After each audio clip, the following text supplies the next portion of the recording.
isagu hadloon maaye annaga u hadlayna ma naga guddoonteen reer xariirada oo saashin ma naga guddoonteen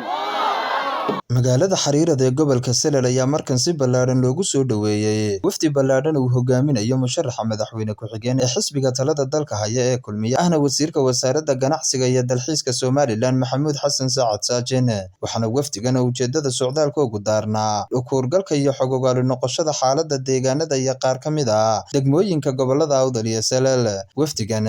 ayaa waxa ku soo dhaweeyay alfaafka laga galo degmada xariirada maamulka iyo sidoo kale qaybaha kala duwan ee bulshada ku nool degmadaasi soo dhaweyn ballaaran kadib wafdigan ayaa fagaare ku yaala degmada xariirad kula hadlay qaybaha kala duwan ee bulshada waxaana halkaasi ugu horreyn hadalka qaatay qaar ka mid ah maamulka iyo duqeyda deegaankaasi iyagoona hadallo soo dhaweyn u jeediyay wafdigani ayaa waxay tilmaameen waxaan leeyahay ku soo dhawaada degmada xariirad oo kule waxaan diyaar kuugu nahay wixii aad naga rabtaanba Master Saajin ahna musharaxa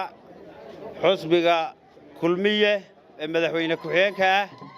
soo dhaweeyaan leenahay iyo wasiirka waxbarashada Saajin halkan maanta ka doonaya cod wanaagsan gacmo furan ku soo dhawow kaliya laab ku soo dhawow waxa doonaysa hiil iyo hoona waad naga helaysaa garabkaaga la taagan yahay xisbiga kulmiyana ha noolaado maamulka dhamaantii sidoo u dhan yahay waxaan ku salaamayno waxaan ku soo dhaweynaynaa gamca furan gobol furan inta kadib waxaa madashaasi hadalka qaatay gudoomiyaha gobolka Salal Mawlid Maxamed Nuur gudoomiyaha gobolka Awdal Xasan Daahir Xaddi wasiir ku-xigeenka wasaaradda hawlaha guud dhulka iyo guriyeynta Soomaaliland Cabdimajiid Ibraahin Abraar iyo sidoo kale wasiir ku-xigeenka wasaaradda warfaafinta Saciid Xasan Habane inta waftigu laba qodob ku socdaa inuu idin soo salaamu calaykum idinda iyo inuu xaaladda guud soo indheeyo degmada xariirad iyo nawaaxigeega safarku intaas uu daaraya xariiradna laba xusbiga ku abtirsatay oo xusbigii ugu hore iyo xusbiga kulmiye waxa la yiraahdaa udub weyda tusay xariirad kulmiyana uu dhisay ee hormariyay ee xariirad in maanta Soomaaliland gudaheega la iska weydiiyo halka gaarsiiyay waxaan rajaynaynaa inaan xariirad ka shaqeyn doono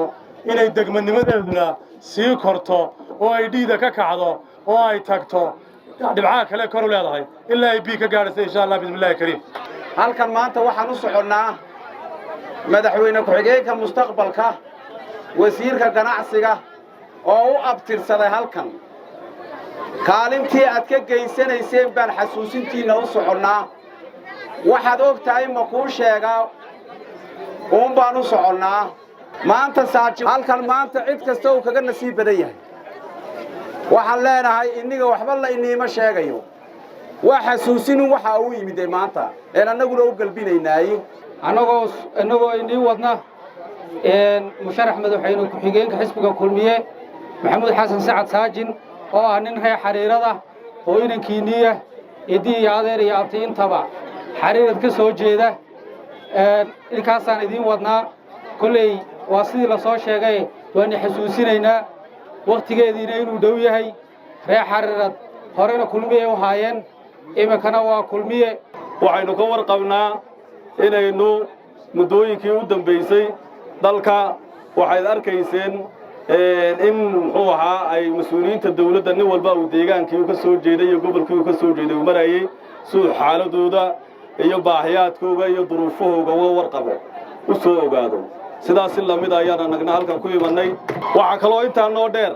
intii aan idiin iman lahayn marka ay doorashadu gaadho waxaynu isgaranay iyadoo doorasho dhaweyn dadka reer xariirad loo sii tago loola fadhiisto lala kulmo baahiyaadkooda la eego tabashooyinkooda hoose la eego magaalada xariirad iyo gobolkeena guud ahaan dhibaatada inoogu weyni waa wado dhibaatada ugu weyni waa jidkaana qaranka Soomaaliland maanta insha Allah hadii la yiraahdo mashruuci ugu weynaa ayuu adduunyada la kaashanaya mashruuci ugu weynaa bay noo soo socda laba dardaaran uma kaga tagaya waa marka koobaade amniga inaynu si guud u arkayno bulshada isku xidhkeega ilaalino tash yar oo dhexdeena gali ka soo dhex baxa ayaa mashruuca wax naga yeeli kara taa aynu ka foojignaano. ugu dambeyn waxaa madashaasi hadalka qaatay isla markaasina faahfaahin ka bixiyay dulucda kormeerkani wasiirka wasaaradda waxbarashada iyo sayniska Somaliland Dr. Axmed Aadan Buuxane iyo sidoo kale musharaxa madaxweyne ku-xigeen ee xisbiga kulmiye ahna wasiirka wasaaradda ganacsiga iyo dalxiiska Somaliland Maxamuud Xasan Sacad Saajin. nimidnay hay'ada iskugu nimidnay diiwaangelin laakiin maanta waxaan wadnaa wixii ugu muhiimsanaa ee qarankuna ku joogsanayay idinkuna aad wax ku noqonayseen maanta waxaan keennay inaannu iskiin barno idinkoo og markii horena garanayay inankiinnii oon doonayno inaannu u cimaamadno kursiga labaad ee qaranka ee ah madaxweyne ku-xigeenka mustaqbalka soo socda insha allahu tacaala kalsoonaan ku qabaa inaydaan hor joogsanayn kalsoonaan ku qabaa inaad codka ugu badan siin doontaan isagu hadloon maaye annaga u hadlayna ma naga guddoonteen reer xariiradow saashin ma naga guddoonteen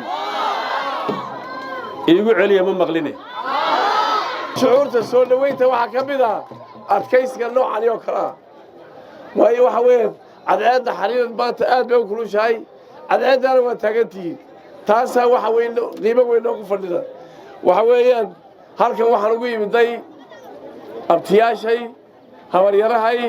eedooyinkay adeeraday ilma abtiyaashay ilma adeeraday dhammaan waad ku dhantihiin aad iyo aad baad u mahadsantihiin